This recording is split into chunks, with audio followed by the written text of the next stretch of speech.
Allez, recoucou. Donc nous sommes toujours le samedi 14 octobre 2023. J'espère que je ne me trompe pas, c'est ça. Je reviens encore vers vous, voilà. J'espère que vous allez bien. Donc alors je vous remercie pour vos commentaires. Donc je dis merci à Florence qui en met très peu, mais là franchement j'ai épinglé parce que ça m'a fait plaisir, ça m'a touché. Voilà. Euh, Merci Florence, en me disant, vous analysez très bien les situations, de plus cela renforce ce que je pense, continuez ce que vous faites, etc. etc. Bisous de la Normandie, donc coucou à la Normandie. Voilà, en plus la Normandie n'est pas vraiment loin d'ici. Et je vais répondre à Bernard vis-à-vis de... Il y a deux commentaires, je viens de le voir, là, le second. Euh, Via votre commentaire pour Dieu, sur Dieu, voilà, le jour qui va lever son bras, etc., etc., ça va faire mal. J'ai envie de vous dire, mais que fait-il en ce moment Dieu? Point d'interrogation et point d'exclamation. Voilà, parce que j'ai entendu sur une vidéo, euh, je crois que c'est une personne qui est sur YouTube, il me semble, en disant que Jésus était déjà là sur Terre. Bah, qu'est-ce qu'il fait Jésus? Voilà, c'est pas très méchant, mais bon, j'avais envie de le dire quand même, hein. Fallait que ça sorte, hein.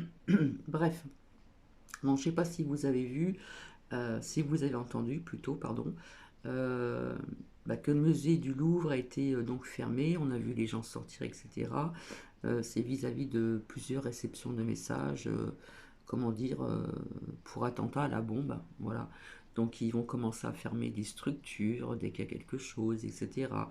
Euh, Ça ressemble un petit peu à ce que je vous ai montré, on va dire, ce matin au sujet des lames, hein. Voilà. Donc Bertrand, via votre commentaire, hein, pour Dieu, hein, vous me dites, c'est pas méchant, hein, vous me dites que le jour où Dieu va lever son bras, etc., etc., ça va faire mal. Ben, en attendant, Dieu laisse faire tout ce qui se passe. Voilà. C'est tout ce que j'ai à dire. Après, ça plaît ou ça plaît pas, je suis désolée. C'est comme ça, mais c'est ma façon de penser maintenant. Voilà. Bref. Donc j'avais envie de vous faire écouter quelque chose assez rapidement.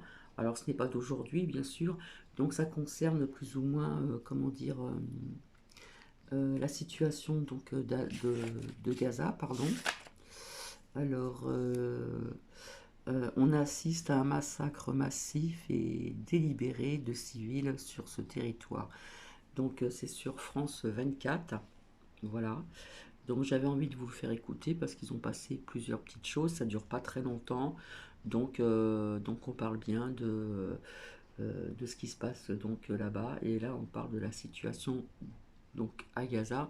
C'est ce que je vous disais, hein, vis-à-vis de laisser peu de temps les gens partir, etc. Et en fin de compte, ça fait quelques petits jours, peut-être un truc comme ça, enfin bref. Donc je vous dis bonne écoute. Voilà, assez rapidement, hein.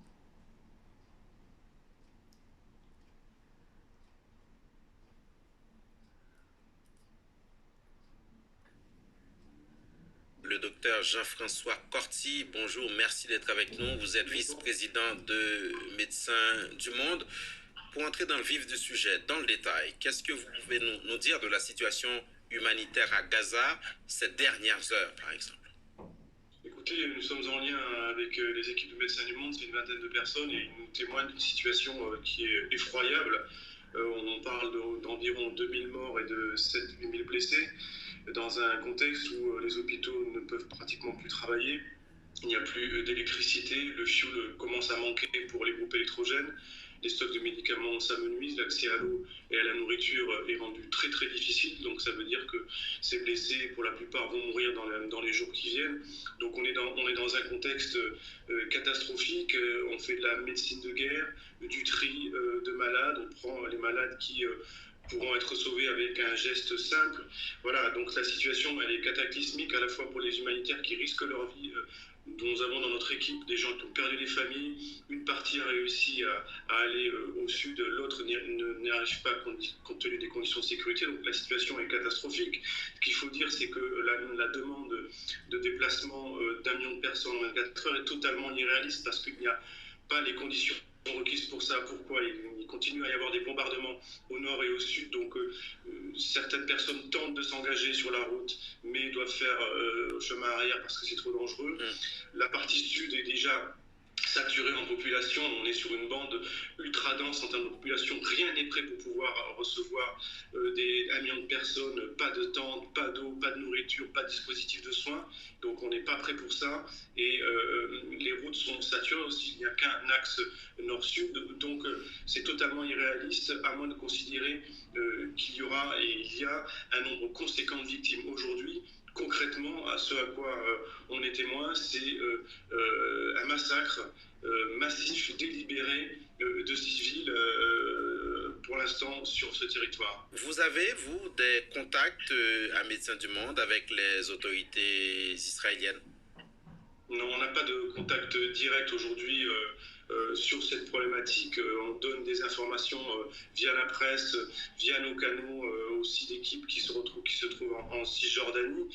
Donc les autorités, que ce soit françaises, israéliennes, la communauté internationale est particulièrement au courant de la situation. Tous les spécialistes des situations d'urgence, on a vu des états de siège, on sait ce que ça donne, on a vu à Mariupol en Ukraine, on a vu à Alep en Syrie.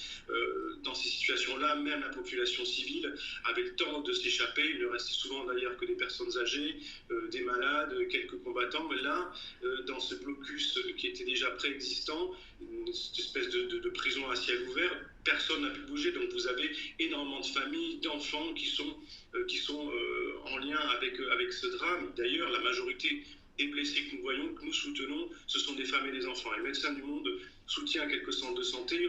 Donc, on fait des dons de médicaments. Aujourd'hui, nos stocks commencent à être plus faibles.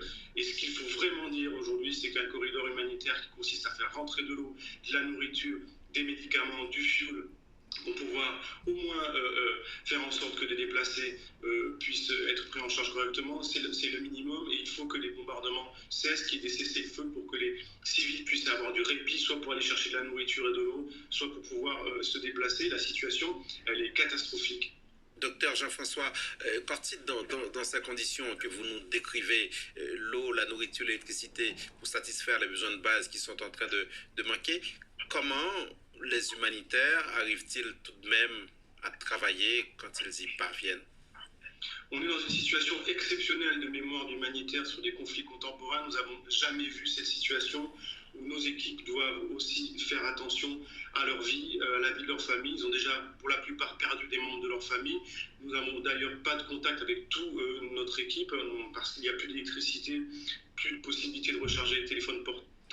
Les lignes fixes qui sont encore fonctionnelles, pour certains ne fonctionnent pas. Donc c'est une situation, je vous le dis sincèrement, qui est exceptionnelle parce que aujourd'hui, les humanitaires ont des difficultés et les soignants pour pouvoir travailler. On sait que le droit humanitaire international, qui est censé un petit peu humaniser la guerre, c'est-à-dire protéger les civils, les aidants, sanctuariser les lieux de soins, les ambulances, n'est pas respecté. D'ailleurs, dans de nombreux conflits, comme au Yémen, en Syrie, on l'a vu, mais aujourd'hui à Gaza, la situation est la même. Donc ce droit humanitaire ne protège pas les civils aujourd'hui. Il faut vraiment qu'il y ait un cessez-le-feu, qu'on puisse permettre aux humanitaires et aux soignants de faire leur métier dans de bonnes conditions sans risquer leur vie et permettre à des civils de se déplacer dans de bonnes conditions. Je le répète, l'annonce pour faire déplacer 1 million de personnes en 24 heures, c'est du jamais vu dans l'histoire contemporaine des conflits. Il va y avoir, et il y a beaucoup de victimes, les 6 à 7 000 blessés ne pourront pas être pris en charge et la plupart vont mourir.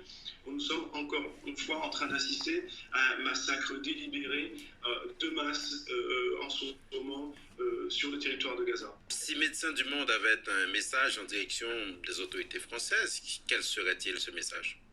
Nous l'avons communiqué à plusieurs reprises, encore hier dans un communiqué de presse qui rejoint le positionnement et l'inquiétude majeure des organisations humanitaire, c'est-à-dire faire en sorte qu'encore une fois, il puisse y avoir un corridor humanitaire pour faire entrer, et on peut depuis notamment l'Égypte, faire entrer de l'eau, de la nourriture, du fioul, des tentes, des médicaments pour au moins faire en sorte qu'on puisse préparer et accueillir ce million de personnes qui, dans tous les cas, arrivera que de manière parcellaire et avec beaucoup de blessés, beaucoup de morts en chemin. C'est demander à ce qu'il y ait des fenêtres de répit sur les bombardements pour que les civils puissent aller chercher, si c'est possible, de la nourriture et de l'eau, si tant est qu'elle arrive à rentrer. Donc c'est être dans cette configuration où il faut respecter aussi les soignants, les civils et les aidants. On est dans une situation, je dirais, ultime, catastrophique. Je le dis de manière très sereine et pesée, c'est la vie de millions de personnes aujourd'hui qui est engagée, un pronostic vital à moyen et court terme qui est engagé parce qu'on était déjà sur un contexte de blocus avec des difficultés à l'accès à de l'eau potable. Et quand on parle d'accès à de l'eau dans un système où il n'est plus possible d'avoir de l'eau potable de qualité, ça veut dire des mortalités de très haut niveau à court terme. Merci beaucoup, docteur Jean-François Corti, d'avoir été avec nous sur France. Donc voilà, j'espère que vous avez bien entendu. Donc c'est ce que je disais dans mes précédentes vidéos. Je ne sais plus si c'est vraiment le mot. Gaza, est-ce que tout le monde va pouvoir donc partir avant l'assaut? Point d'interrogation. Donc que ça soit la Palestine ou Israël, c'est toujours le peuple qui trinque, hein, comme vous le voyez, hein, les civils, etc. Je ne parle pas de ceux qui font des sacrés massacres aussi physiques. Voilà, ceux-là, je les compte pas, faut même pas en parler. Voilà. Donc, j'ai envie de dire à Bertrand, via votre commentaire, ben, que fait-il Dieu? J'aimerais bien qu'on puisse me répondre. Que fait-il Dieu avec tout ce qui se passe? Que fait-il? Si on peut me répondre, ça serait pas mal. Donc voilà. Écoutez, je vais vous laisser. Et voilà, parce que comment dire, au niveau du territoire de Gaza, eh bien, ce sont les civils qui sont pris au piège. Voilà. Donc c'est toujours le peuple, les civils, etc., qui trinquent, hein, que ce soit d'un côté ou d'un autre. Voilà. Donc c'est sur ce que je vais vous laisser. Et sur ce, je vous souhaite quand même un bon samedi soir. Voilà, je vous fais des bisous. Au revoir.